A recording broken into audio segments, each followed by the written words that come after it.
Right, but we could talk about enforcement of code, but also effectiveness. And Bird Friendly kind of hit us, sideswiped us, and or hit us with the right hook, and we weren't expecting it. But yes, a lot of people are implementing it, but is all of it code compliant? I don't know if all of it is actually meeting the required threat factor. And then the question is anybody actually going back and checking? So, Elliot, you and I always talk about special inspections and if technical or TR documents are being signed off without actual true inspections, but is anybody actually enforcing or monitoring any of this?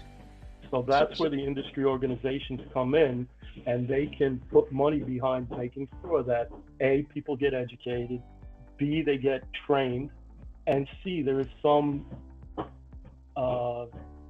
motivation for people to know that if you don't follow the code, there will be consequences, meaning, again, litigation. We will go to that building and say, your building's not in compliance. This is the wrong glass. And unfortunately, it sounds like a terrible way to conduct business, but if you want to protect your business, boy, you better get out there and make sure people understand that there will be a cost if you circumvent the law. But again, I feel like the oldest one. I mean, I'm the youngest one in the room, and I'm cynical.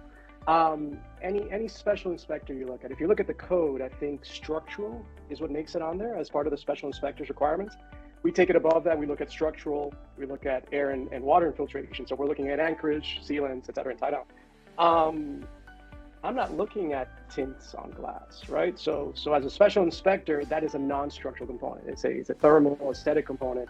That's something that the architect, when they're doing their walkthroughs, have to make sure, and they're looking at the purchase orders. And obviously, that's something that should have gotten addressed during, obviously, design, right, and shop drawings.